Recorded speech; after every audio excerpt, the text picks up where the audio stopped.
Welcome back to Dr. Drill's Making Motivation podcast, where it is our mission to honor interesting and authentic people that tell their motivating stories. Check it out yourself before you wreck yourself, my friends. This afternoon, I've got a good friend of mine, Alfred Bari, aka the Italian Tank, with us. He's going to tell the story of his life and service. How you doing there, Tank? Hoorah! Hoorah, devil dog. What's going on? For the viewer, Al and I, we served together in 1st Battalion, 6th Marines, in an infantry battalion. What platoon were you in there, Alfred? The 3rd Herd. The 3rd Herd, yeah, baby. Yeah, and we were AAV unit, which for some people in civilian life don't know, AAV is amphibious and assault vehicle, which goes on land and sea, travel through the oceans and hit the land. Holds a unit in there, and we all come out running and attack and get in formations. Hell of a time. I'm going to do a little screen share, Al. I'm going to do a little screen share. So just talk us through the AAVs. We called them Amtracs for short. So here we go. And you can give a little show and tell. We'll consider this. All right. You let us know what's going on in these photos. So let's start here. What are we looking at, Al? Yeah, right here we're looking at the ass end of the ship. We're on the USS Ponce, and AAV units is coming off the back end of the ship to go out to the ocean, and it's usually in a formation of 3 AAVs. Holds a whole battalion in them, or the whole platoon, I should say, spread out into three Amtracs, and that's about it on that side. The exiting or entering the ship. Now, what is this area called that this AAV is in?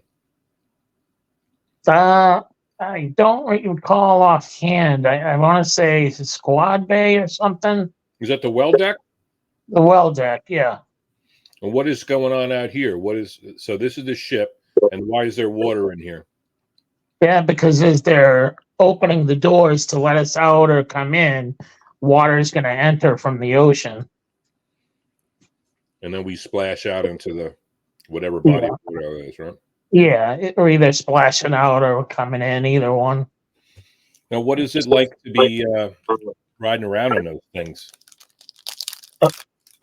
It's like you're in a tin, squashed in a tin can, breathing in all kinds of fumes and gas and all kinds of crap. Farts? What's that? Any farts? Oh, yeah, plenty. Plenty of farts circulating in there. Oh, yeah. Especially mine. So now this is you. This is Alfred Bari. What are you posing in front of there, Al? Well, there was a little bridge in Okinawa. I mean, I seem to have a lot of Liberty service there because after leaving Okinawa, we were coming back home, and I only had a couple of weeks left in the Marine Corps. So I had a lot of free liberty to walk around and do all kinds of tours and stuff. So that was just a pretty bridge with the water. Just wanted to get a photo of that being in Okinawa. Was that on base or was that out and beyond? Out and beyond, yeah. I always got off base. I don't know how, but they never bothered me. Yeah, they had those shuttles and stuff, right? Yeah. I would like to have explored more. It seemed like a pretty cool place. Yeah. Did you ever do the mud bath?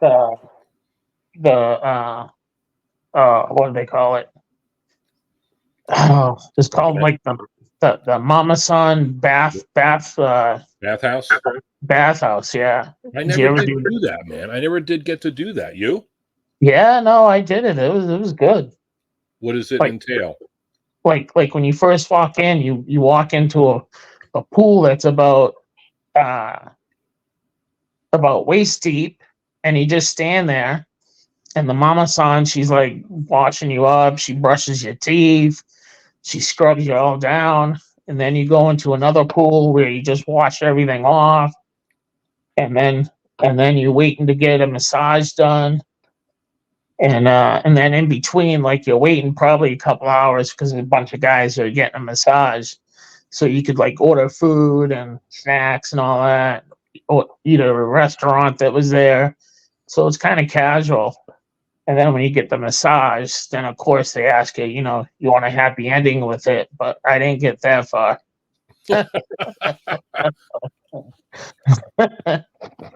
Dude, I never did that. I should have done that. That would have been awesome. Yeah, it was cheap too. It was only like $50. I did it just to try it out. Shit, But it was cool. Like you just hang out all day and shit, and Mama Son's coming around doing whatever you want. that Yeah. sounds like time well spent right there. Yeah, I spent like a whole day there. I remember I didn't ever make it down to the banana shows either. Yeah. Yeah, it was like one of the tours that they had when we were in Okinawa, and like I said, I had a lot of free time, so I was like, shit, all right, I'll sign up for that. Check it out. What's happening here, Al? You have to see this picture. Take the glasses off.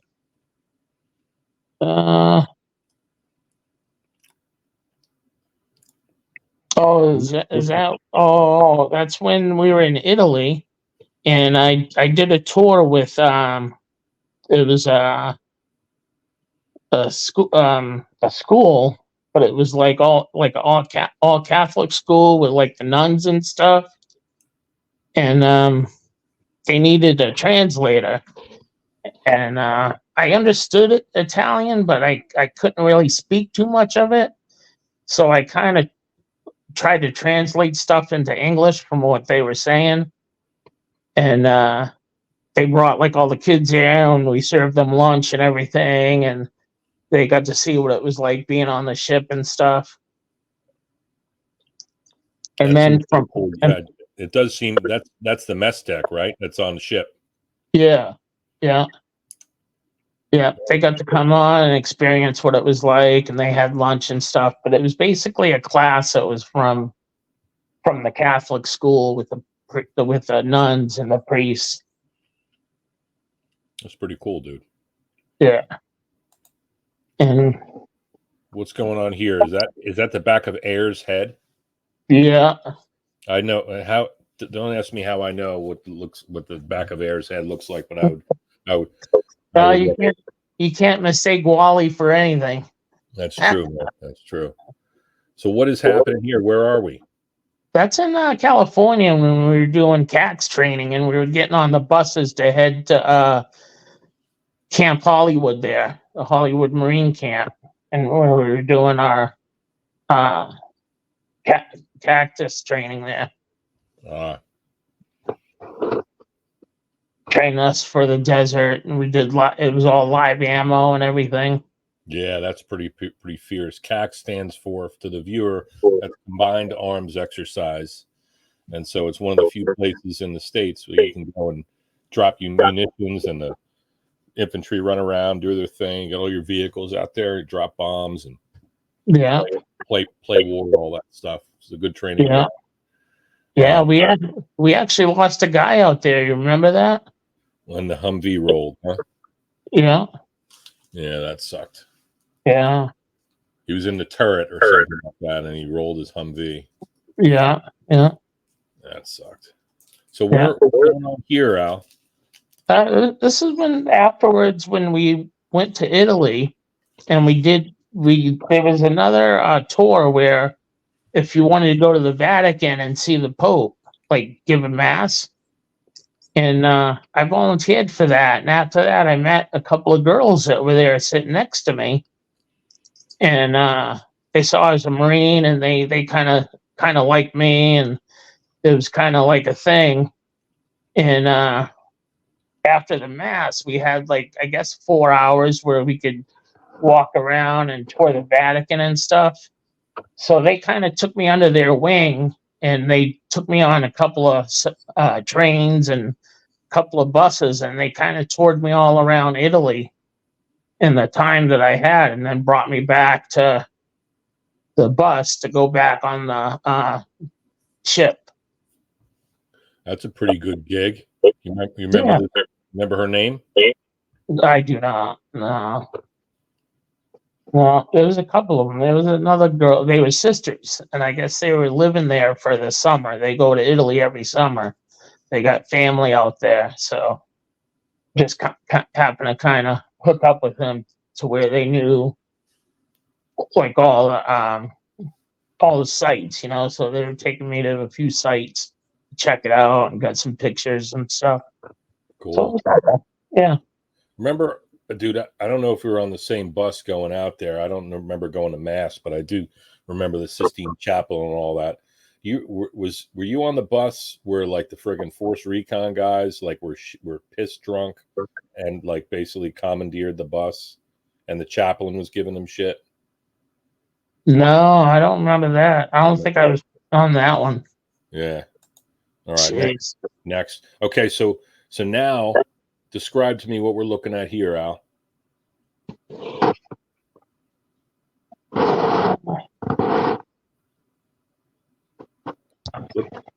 Looks like you're off the back of the ship here. Oh yeah. That's after we launched from the ship, and they were doing their training. The AAVs had to do their training, and I think that's when we were actually sitting off the coast of Kuwait, where we were just waiting for the word to go in. And they told us, to load up with live ammo, and they gave us like an MRE box and said, "Hey, this is going to be a last letter home for a while." And we were waiting so long, so the AAVs decided to launch out and kind of get ready for their drills or whatever. If we got the word to attack, but of course that never came down, and then we were told to stand down after. Pretty cool. I remember that shit. We were like locked and ready for like 12 hours. I remember these nets here, that like a cable nets on the back. I think they call that the fantail. Mm-hmm. Where maybe would catch whatever cargo, or if something that blew off, they could catch that in the fantail. So this is a picture of you and your daughter. Her name is Adrian. Yeah. Yep, that's the day we were heading to go check out her college.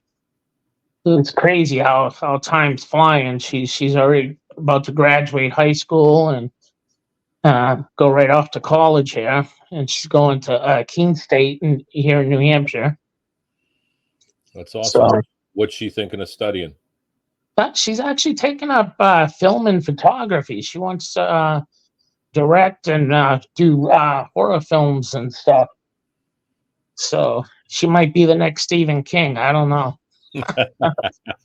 But she does wonderful. She actually won an award for the state of New Hampshire, and she did like a short film thing, and it qualified to be on the short film festival, which is going to be shown in the movie theaters all across the states, and she might get an award for that.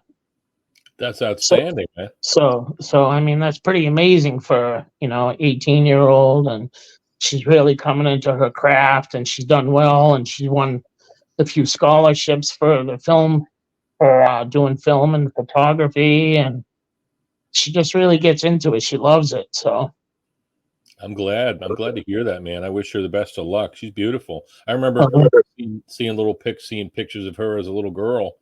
Yeah. Yeah. It's awesome. They grow up quick. You know how that goes. You got two of them yourself. Yeah, same thing, buddy. Same thing. So blink your eye and it's like, Christ, what the hell happened? I remember holding her under my arm like a football, Yeah. So tell us why they call you the Italian tank. Well, a big reason I kind of picked that name to follow me. I took it from the Rocky movie, from when he did his training, and how Mickey would say, you know, you're the tank, you're the Italian tank, you're an unstoppable machine. And to me, in the service, I was a radio man, which at first I didn't like. I mean, it kind of fell right in front of me when we started boot camp and all that. And after boot camp, going to training, Camp Double Dog, everyone would walk past the radio, and all of a sudden we stopped formation, and the radio happened to be right in front of me. And the drill instructors were like, "Hey, you pick up that radio." So I picked up the radio, and sure enough, it just stayed with me. And carrying the radio and all the rest of your gear, you know, the shit ain't easy, and it's all heavy. Big time. And so I kept up, you know, to me, I took it to heart, and I, you know, did my best with carrying everything and doing my job as a radio man. And I kind of fell into it and loved it afterwards. And I was like the only one, they said, that always kept up with the lieutenants and everything. Like every time lieutenant was there, boom, I was right there with the radio and stuff like that. I earned the respect of being the radio man, like towards the end when I was getting ready to get out and they had to train someone else. They went through like 4 or 5 people that couldn't do the job that I did. That's awesome, dude. So I earned the respect afterwards. They were like, "Shit, you really carried all this shit and did all this?" I'm like, "Yeah." They're like, "You're one tough son of a bitch." You're the Italian tank, an unstoppable force, dude. Yeah, all back then. Nowadays, I'm not too sure, but I'm still living, so that's a good thing. You got that spirit. So here we are. You know, if the viewers can take in this photo of us, this is probably 7 years ago, maybe 10. And this is Kratz, Bari, Obi, Rumpler, and Chara in front of the Rocky statue right by the Art Museum in Philadelphia, Pennsylvania. So it's pretty cool. We all got our dukes up there. So Rocky, and so the Italian tank, but also there's a professional. You're also in as the intro music. That was Stone Cold Steve Austin's intro music. You're a big fan of professional wrestling. Yeah, I always love wrestling. I still do. Who's your favorite wrestlers of all time? Pretty much Stone Cold. I like Stone Cold. I love Sting. Sting just retired. I like more like the older guys. Today's day and age, I like John Moxley. He's with AEW. I like the tough guys look who like to kick ass and don't take any bullshit, you know? Yeah. And so it was your ambition at one point, right, to be a professional wrestler when you got out of the Marines? Oh yeah, all during the Marine Corps, I'd watch wrestling. I'd practice some shit with some of the other guys, and that was my goal. Like coming back to Massachusetts, there was a wrestling school called Killer Kowalski, who's a big known wrestler. He retired and he trained wrestlers. It's in Malden, Mass. And that was my goal, was to go to that school and check it out.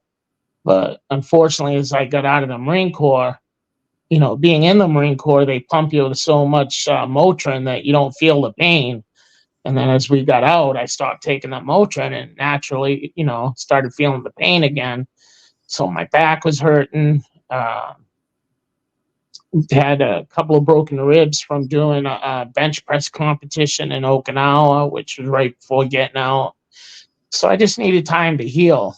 So I took a few months off. And then during those few months, I didn't have insurance or a job or anything. So I needed to get started working. And I was like, oh, I'll check out the wrestling stuff after I get kind of settled, getting a job with insurance and all that. Right. And so I started as a meat clerk. Within 3 weeks, 3 weeks, they're telling me, oh, let's train you to be a meat cutter. I was like, what the hell I know about cutting meat? That's all right. We'll train you. You know, you're a hard worker, this and that. They saw my work ethic and stuff. So they started training me to cut meat, and I was already making really good money. So I was like, yeah, forget the wrestling shit. I'm going to keep cutting meat. So that's what I did, and I loved it after, you know. It was a great job. That's how long did you do that? Probably a good 15 years or so, up until longer than that, because my daughter's I say almost 20 years OB, like since getting out of the Marine Corps and since we hooked up and stuff. Yeah, so I'd say about 20 years. Yeah.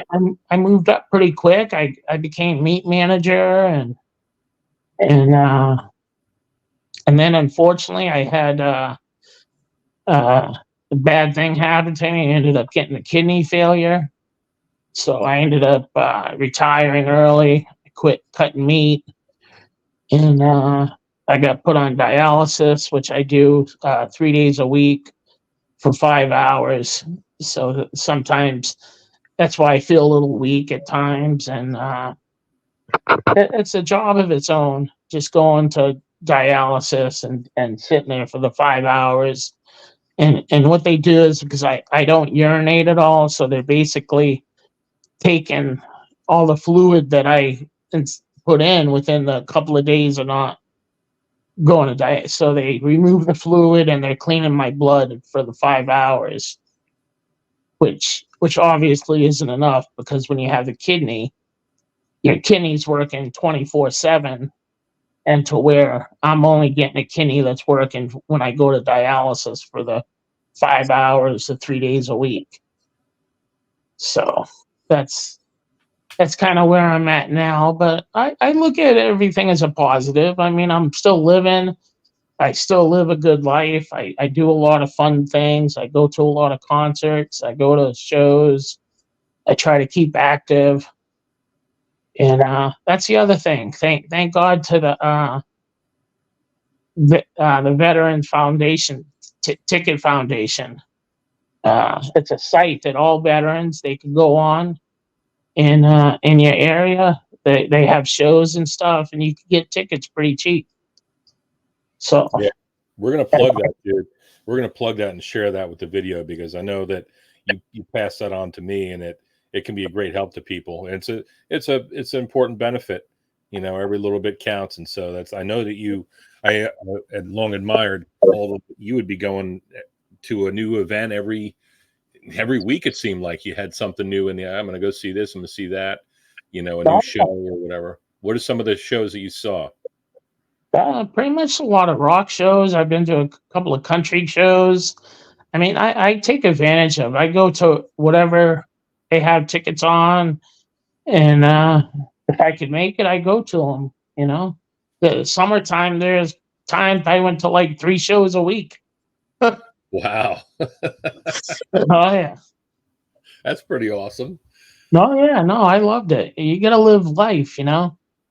Like I said, God handed me a bad kidney, and I'm struggling, but I don't let that put me down. I live life to the fullest, and I enjoy it.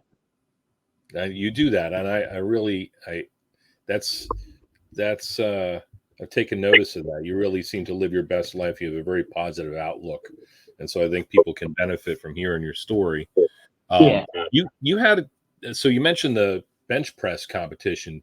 How much did you have on the bar? I want to say 275, maybe 300, and I think what happened was my left arm slipped, and the weights came crashing right down on my chest. Oh. And yeah, so when I got up, it felt like a broken rib, or maybe a couple broken ribs, because I had a hard time breathing. And when I left the Marine Corps, you know, like how you do your checkout and you go to, you know, the whole thing, and I'm like, no, I'm fine, everything's good, but I was hurting. Yeah. I just wanted to get the hell out. Yeah. I didn't want them keeping me there another couple of weeks or whatever. No shit. So I said, no, I'm good. Everything's fine. And then, like I said, when I got home, I was hurt and I couldn't breathe. I couldn't do much, but after a What couple months, I was good. wasn't there a tell us about the that fast roping injury? Oh yeah, when that's where I pulled my back and my ankle. That's where my ankles and my back got hurt. We were fast roping, and we were doing fast rope training. And of course, I was a radio man, so lieutenant goes down, and then I'm supposed to go down, and I get the fear of heights kicked into me. And when I get to the edge of the rope, and then the platoon sergeant behind me was like, "You need to go," and he bumped me. He didn't really push me, but he gave me like a bump, and then I ended up going down, and I couldn't grip the rope. I didn't grip it at all, so I free fell a little bit, and then somehow I swung in. I was able to grab the rope, but as I grabbed it wrong, so it kind of burnt right through my glove, and it started burning my hands. So naturally, I let go again, and then that's when I fell. I hit the ground, and everyone was like, "Oh shit, Barry just fell. Barry fell." And I landed like feet first, and then I fell back, and I swear, like the radios, like kind of what broke my fall. I thought the radio went right through me, and I'm after a minute or two, I'm looking around, I'm like, shit, I'm still alive. That prick 77 didn't feel too good in your thoracic spine, though. Am I right? No, not at all. And then I don't know if you remember that. Like afterwards, they were like, "Oh, whoever doesn't make," we were training, and oh, that was the other thing. I think shortly after that, we were supposed to go up again, but I had fallen, so I didn't have to go up the next helo, and the helicopters crashed. Do you remember that? No. Yeah, the next set of people that went up, I guess the wind hit or something. The wind came through and threw them off guard or training or something, and two of the helicopters collided. Oh Jesus. Yeah, they two helicopters ran, and I was like, shit, that would have been me in the helicopter if I didn't fall. And they gave me a break and said, oh, I didn't have to go up the next time. Did they? And, Were there fatalities from that? yeah, I think 4 or 5 people died. They said, Oh Jesus. yeah. Yeah, and that was another training exercise where they died. 2 helicopters collided, and I was like, "Shit, that would have been me." Fucking terrible, dude. Yeah. And so they cut the training that short at that end, and they made us hike back to the barracks, which was like 10 miles. And they were like, "Oh, whoever doesn't make it back to the barracks is going to be standing guard duty, 12 hours on, 12 hours off." And I was like, shit, I just fell. There's no way in hell I could stand for 12 hours. So I made it back to the barracks, a fucking 10-mile hike after falling. And I remember being fucking dead as a doornail when I was crawling back. And after that, I think that's when I remember going, I said, I'm going to go out and get something to eat. I'm starving. You know, we've been training for days, eating the fucking MREs, which I never really ate much of. So basically, you're out in the field starving. And so I go off base to a Chinese joint. It's supposed to be a buffet place, all you can eat. And I remember sitting there, I started eating. And I guess I ate more than I should have because the fucking Chinese guy come up to me. He's like, hey, you cut off. You need to go. Get out of here. I was like, what? Like, it's a buffet place. I said, he goes, oh, you eat too much. You need to go. So they cut me off. Fucking Chinese food place. That's messed up. That was out in Jacksonville. Yeah. Oh my God. That's messed up. That's false advertising. Yeah. Well, you know, back then I could put some food away. You know what I mean? Oh hell yeah, dude! I remember we used to invade those places when we come out of the field. We'll still a cami paint in our eye sockets and behind our ears and shit, right? Yeah. How about the time? Let's hit some stories there. Remember when I believe this was you. We were waiting for some trucks out in the woods somewhere, and there was this long rut. It was like all friggin' Oh, yeah, it was like all mud and fucking piss in there, and murky. all kinds of lurky shit in there. And then And somebody, what I happened? decided to entertain everybody. I said, "Hey, play some bets that I won't make it all the way. I won't low crawl through all that shit." And And you sure did it. enough, I jump in the fucking thing, low crawl through the whole fucking thing, get up all wet and muddy and all that shit all over me. And people were just laughing, having a good time, and then sure enough, finally the fucking trucks show up. I think you did take off your. I remember you doing it in like skivvy shorts and Yeah, I took all my shit off, the gear and everything. Yeah, that was a great memory. What other occasions you got? What other stories you got there, Tank? Could have been boot camp, training, the fleet. yeah. I remember a good story after boot camp when we did double dog training. We did the land nav, and at the time, I think I remember two of the other guys that were with me. One was Lance Corporal Pop, or I think he ended up being Sergeant Pop at the end. Yeah. I don't know if you remember him at all. Oh, Pop, yeah, he was from Kentucky, right? Yeah. Real. So it was him. It was him, myself. I want to say Lance Corporal Beal, and then Jenkins. I don't know if you remember Jenkins and Beal at all. Yeah. Okay, so it was the four of us. We're doing land nav, and sure enough, all four of us fucking dumb as fuck at land nav. And we got lost. And it was late at night. We were tired of fucking going up and down land nav and trying to find these things or whatever you had to find. And so we just end up sitting in the middle of the field. We're like, they'll come looking for us, because we had no fucking clue where else to go. And so we sit in the middle of the field. We set a little campfire up, and we're just sitting there shooting the shit and sleeping. And finally, it's like early morning, and you hear fucking guns going off and people yelling for us. And then all of a sudden, we're like, "Oh, there they are!" And it was like literally like 100 feet away from us. Yeah. We get to them, and they're like, "Where the fuck were you guys? What happened?" And we explained to them that, hey, we got lost. We didn't know what else to do, so we just sat down. And they said, "Oh, we got worried, like fucking alligators or something got a hold of you guys." And then we're like, "No." And then we're like, "Oh, we set a fire up to keep warm." And you set a fire up, blah blah blah. So we all got in trouble, and we ended up doing chow duty for like 2 weeks or something like that after that. But so that was an MCT or SOI then? yeah, SOI, yeah. We're the whole fucking battalion's out there looking for us because we never came back from fucking land nav. Land nav is very humbling, man. I hated doing that shit. I always got lost. But sure enough, I was lucky enough to be with 3 other people who were just as dumb as me. We couldn't figure the land nav out. Some people have it. It seemed like some people had an instinct about it. Like I remember I was placed on a company land nav team.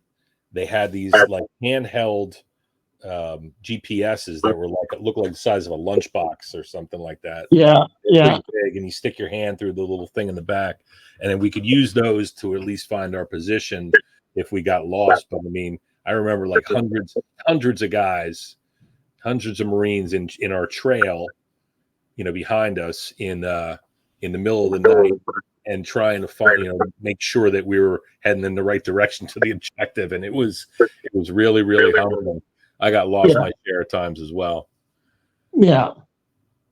But I mean, come to find out now, like afterwards, we're like, oh, all we had to do was walk maybe 300 yards in one area and you'd find a box. Yeah. But we didn't know that then. They didn't tell us that. No. It just seemed like we'd walk around in fucking circles. And we couldn't find it. we couldn't find shit. So finally, we were like, "Fuck it, let's just sit here." And the battalion be looking for us. We hope. And sure enough, they were in the morning. Yeah. What else? So what was third herd like? Chain of command. Third herd was real good. We went through a couple of head sergeants and stuff, but when what the hell's his name now? Give me a hint. I'll help you out if I can.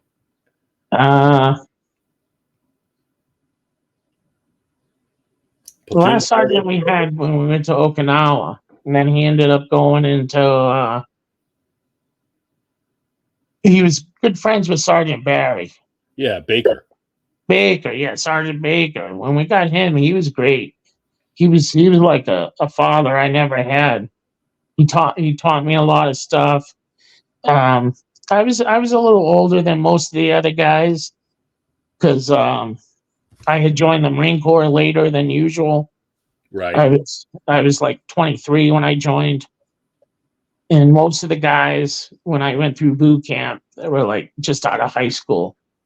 So it was a little bit of an age difference, and he talked to me like being like a mentor or a leader to some of the other guys that were a lot younger, trying to keep them on a straight and narrow instead of going right out to drinking right away because they never had alcohol before, and to where I was a little older and already experienced all the drinking shit. So yeah, there was a lot of that, man. Huh? Yeah, but like I said, we had a good platoon, and they had their moments, but they knew when to and when not to. But a big part of that is we had good leadership with Sergeant Baker, and like I said, he saw that I was a little older, so he would talk to me a lot about keeping the platoon in order and stuff. So we had good characters, good leadership, and everything. Everyone seemed to listen pretty well.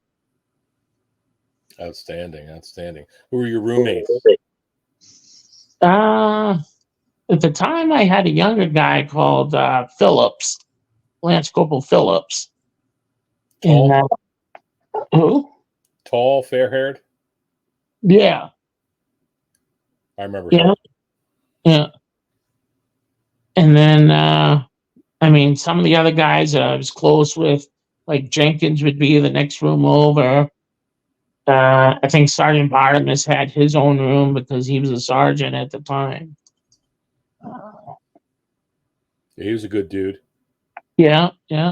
He later went on to join. He was a Marine Raider. He was an officer, right? Yeah. He's done a lot. He just actually physically retired. I think like 5 years ago. Okay. He lives down in Florida, I think. Okay. Mm-hmm. Yeah, I'd love to catch up with Bartimus. Good dude. Jenkins, good dude as well. Yeah, everyone is fairly good. You know what I mean? Lance Corporal Hack, he was good. He was part of our platoon probably for a couple of years, and then he got out. Yeah. And then you had your New Englander compadre there, Air. Yeah, Wally Air. What's he like? Yeah, he was good. He was a funny dude. Always playing jokes. Always hitting on the girls when we go out. Oh, forget it, man. That dude is a player, yeah. Oh, yeah. He's mellowed out quite a bit, though. He's married now, and he lives up in Maine. Lives probably like 2 hours from me. Okay. Yeah, I try to keep pace with him sometimes. I'll throw him a line here and there. We had lunch and stuff probably about a year and a half, 2 years ago. We kind of met in the middle and spent a good time, going catching up and stuff, and had a good lunch. That's outstanding. Yeah, he's a great guy. Man. I tried to get him on here. He's a little tough to pin down. I don't know him. Yeah, he is. He's a little off network. He doesn't have the network capability out there. He's out in the middle of nowhere. Is he? Yeah. Hey. He's kind of off. He's kind of off grid. It's like either catch him or you don't catch him. Yeah. If you try to text him or write him, he might get you maybe 4 days later. Yeah, well, that's how he likes it. That's fine. Oh yeah. I'm selfish for his time. I'm going to try to pin him down and have a Yeah. conversation with him. I remember last time I saw Air, he came in for the Marine Corps birthday. Yeah. And I describe him, he was kind of like Crocodile Dundee when he went into the city. Yeah. He was walking across busy intersections like there was with no care in the world, like just assuming that the cars were going to stop. He gave me a homemade knife because he saw that I was doing the wood carving stuff. So he made a knife. I think he'd like repurposed a like a kitchen knife, made a real nice blade out of it, and then wrapped the handle in 550 cord, something like that. But he gave that to me. Nice. Nice little scabbard for it. Pretty cool. Yeah. Yeah, he drove down with me. He met at my house, and then we drove down to Philly together. Yes. Yeah, so we caught up a lot driving down, driving up, Yeah, it was nice. That's great. Yeah. There's another guy out here, I'm not sure if you know of, is Mike Pimento. You remember him? Yeah. Yeah, he lives the same thing. He's about 2 hours from me, but he loves the Red Sox. So he's always going to Red Sox games. And I met him there a couple of times. Like he'd get tickets, and then I'd grab tickets off the Veteran Tickets Foundation. And then we'd go there and hook up. We'd have a couple of beers together and catch up there. And it's been great. That's awesome. So where does he live? He lives somewhere like out in Bedford, Mass. Okay. It's like an hour, maybe hour and a half past Boston. Okay. So for me to get to Boston, it's about 45 minutes to an hour. And then to get to Pimento's place is probably at least another hour, maybe hour and a half. Okay. So. Well, good to have those guys close to you. You can get together sometimes. That'd be cool. Oh yeah. I ran into Mike a few times at a couple of wrestling shows, some events at the TD Garden or at the Red Sox games. So every now and then I run into him, probably more than I do with Air. Yeah. But I talk to both of them pretty frequent. That's good. It's important. Yeah. So from the back to the wrestling, if you had pursued it, did you give any thought to your signature moves? Oh yeah, it'd probably be the bear hug. That'd be a signature. Your signature move would be the Italian tank bear hug. Yeah. Now you did the Rocky Run, right? Yeah, I did it a few times. So cinematic portrayal, I'm big into this. When I think about the things that made me want to join the Marines, is in part I wanted to be one of the good guys. I wanted to be a hero. And when I think about you with the Italian tank handle and the kind of the mystique about your wrestling enthusiasm, and I think I saw the picture with your daughter. It was you're wearing like a Captain America shirt. If you're not wearing the same something like that right now, you seem to be inspired by heroism. It's not hard to. It's not a stretch for anybody to be inspired by that sort of thing. But like comic book heroes, superheroes, did that play any role in you wanting to be a United States Marine? Yeah, a big part of that growing up, because I hate to say it, but I came from a pretty bad, broken family. My dad is pretty much an asshole, and he cheated on my mom constantly. He beat her up, and I grew up to that violent. So I grew up knowing that, hey, I wanted to fight, protect my mom, protect my brothers and sisters. So I always kind of had that hero mentality. And the only thing that stuck out to me is being a Marine. You always see the commercials, the few, the proud, the Marines. And I always looked at that as like, damn, if I could do that, I could be one ton tough son of a bitch. You know what I mean? And so growing up my whole life, I knew I always wanted to be a Marine. But of course, I was what they call a fat body. So they would always tell me, oh, you got to lose weight. You got to lose weight. So growing up, I was always a big, stocky kid. I lift weights, this and that. And they wouldn't take me because of the weight. Well, after high school, I went right into being an armored truck driver. I drove an armored truck for a while, and I got held up twice being an armored truck driver. Really? Yeah, and I got through that. And after that, I was like, I got held up twice. And this isn't even my money. It's a fucking bank's money. I was like, I don't give two shits if they get it or not. And I just said, you know what? If I'm going to do something I really want to do, and I said it was being a Marine, I said, if I don't do it now, I'm not going to do it. So I had moved to Florida. I had no job, no nothing. I was homeless for a while. Basically put my own self through training, lost weight, being in Florida, being hot, you know what I mean? So you could lose a weight like real quick. And I basically lived on the beach. I got real close with the recruiter down there and found out I was homeless. So when he found that out, he would, at the nighttime, when he'd shut his office at like 4 or 5 o'clock, he'd lock up. He'd open the back door, let me in. I'd sleep on his couch and stuff for the night. And then, like I said, I was losing weight. I finally got down to where he could give me a weight waiver. I got down to like 200 pounds. And then I was able to finally join the Marine Corps with a waiver, knowing at boot camp I'd lose the weight. And then that was it. I finally was able to join and follow my dream that way. That's outstanding, dude. I didn't even know that. Yeah, That it's tough. I had tough growing up. Yeah.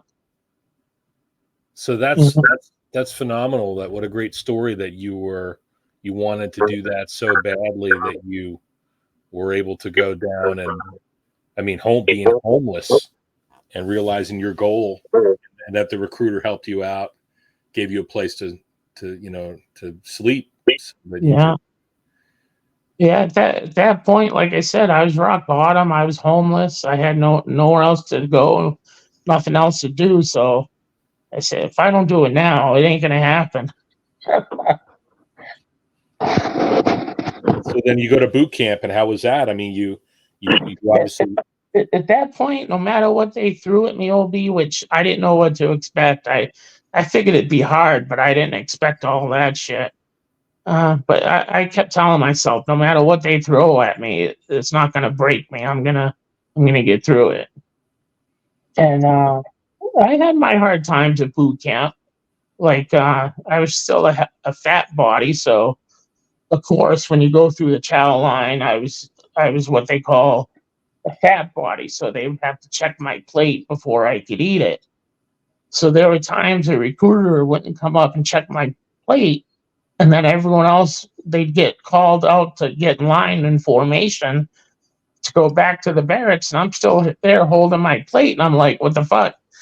So there were times I had to drop my plate to where I didn't even eat and go back out. Jeez. Yeah. Up to a point where some of the guys were noticing that. Like I'd go days without fucking eating. So they started, sneaking a couple of things out for me and bringing it back to the barracks so I could eat.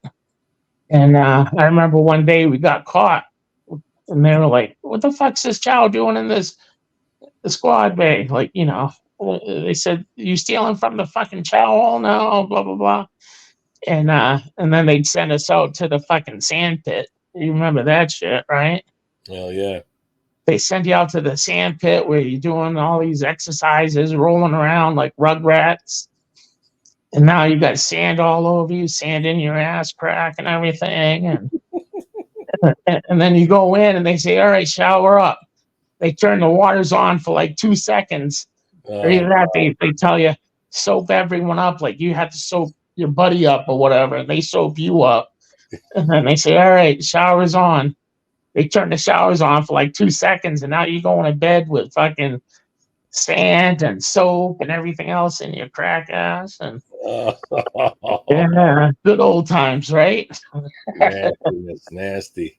So what did they share that the reason why they were taking the food back was to help you sustain life, or what? No, I mean, they just looked at it like, you guys are stealing from the chow hall. You're fucking this and that.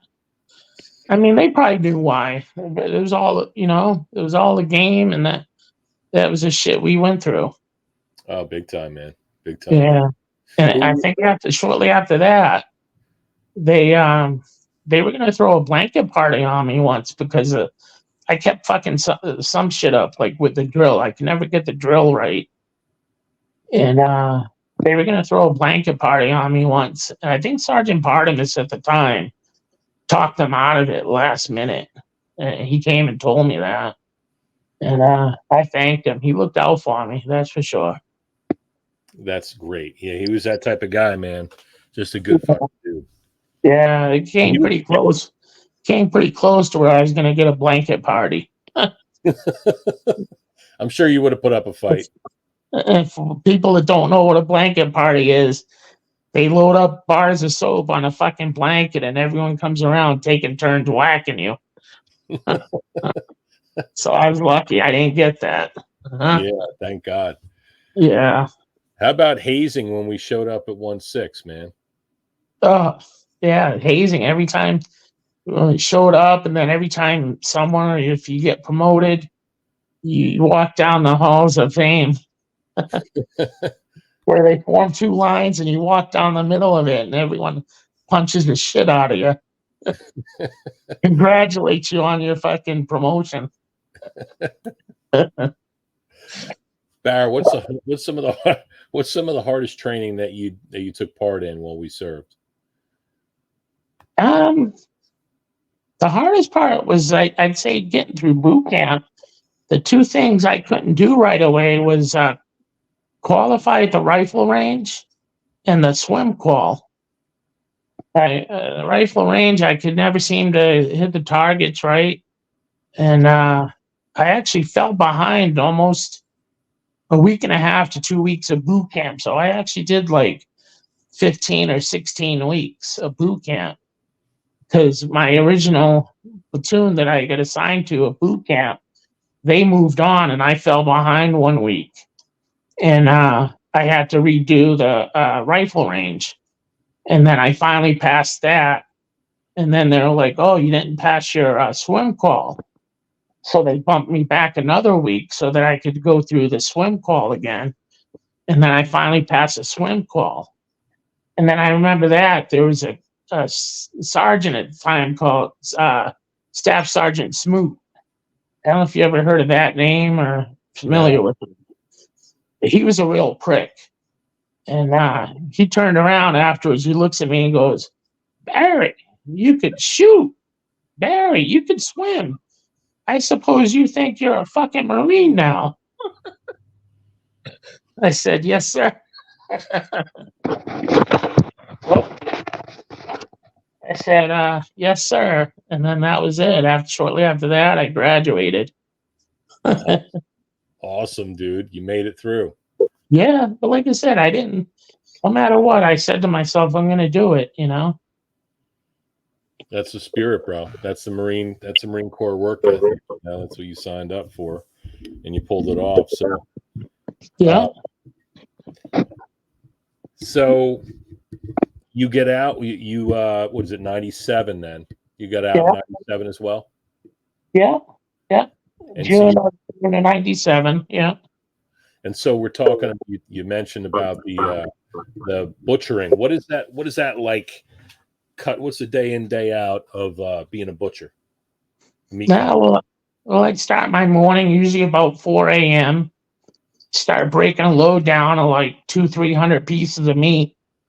It comes in quarter boxes, and you start opening up and you start cutting, your ribs, your strips, your loins, your steak tips.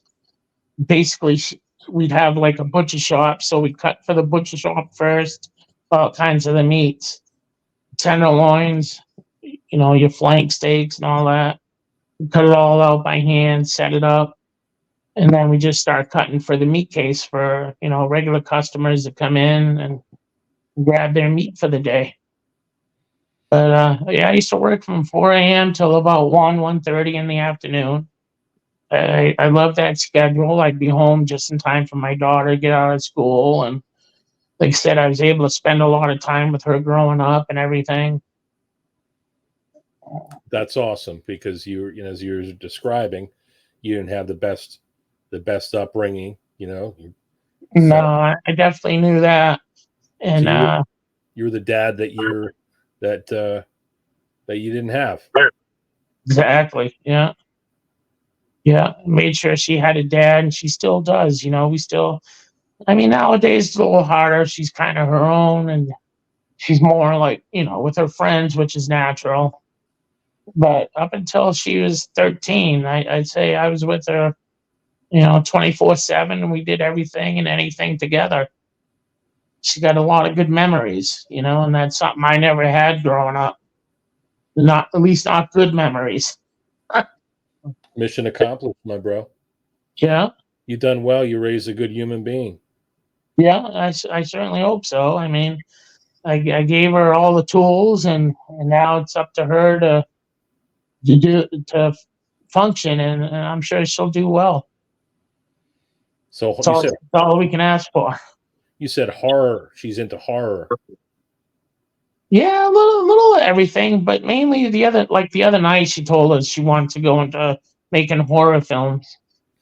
So that's pretty cool, man. It's an interesting genre. You see, do you like them as well? I kind of like anything, really.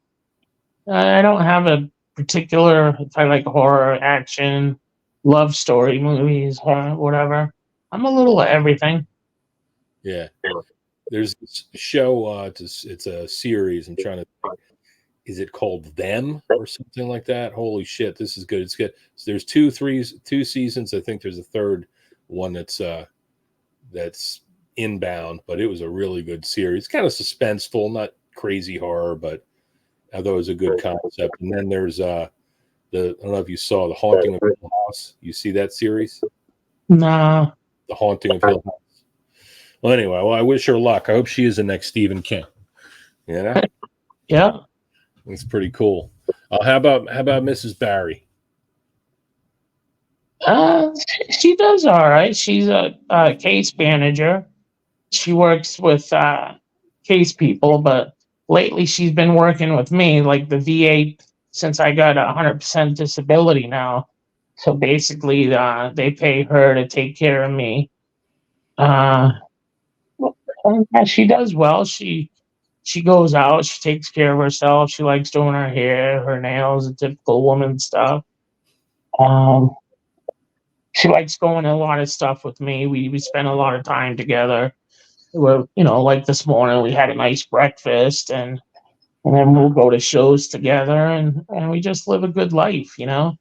I really can't complain. Like we have the best of both worlds. It's like the kidney stuff is a disease and it sucks, but in the other run, it's like a blessing, because I get to spend so much time with my wife and my kid, and I don't have to worry about the hustle and bustle. I'm pretty well taken care of, through the military disability and my Social Security.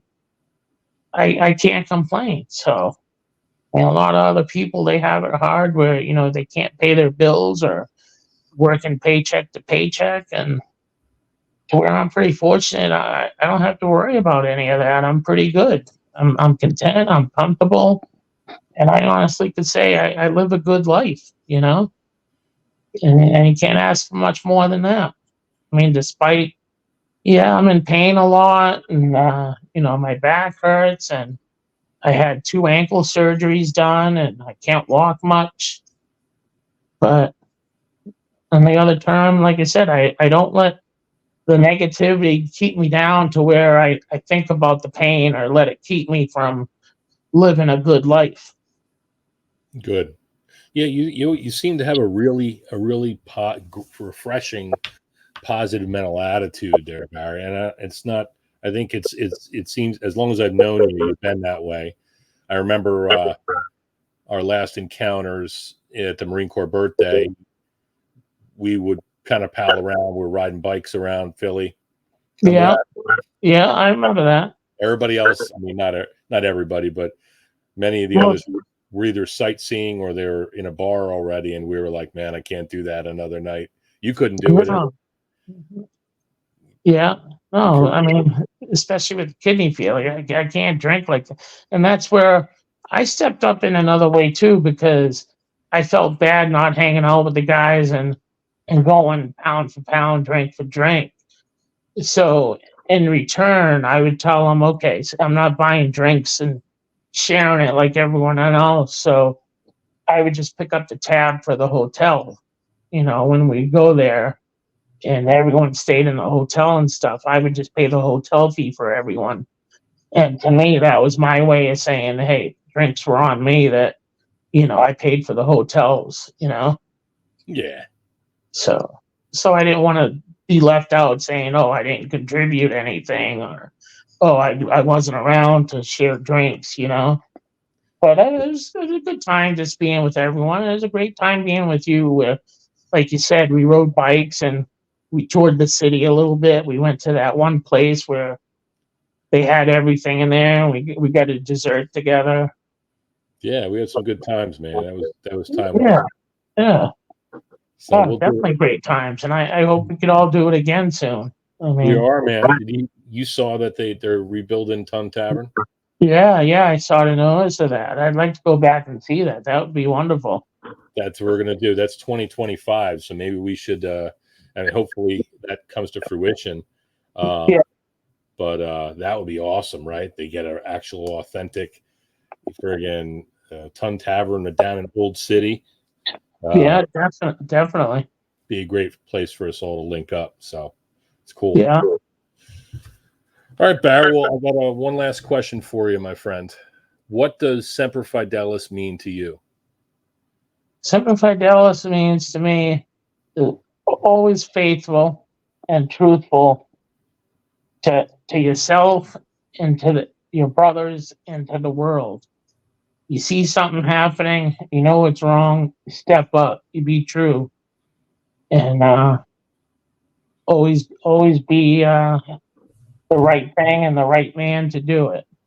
Don't be shy and don't be bashful. If you know it's wrong, and correct it.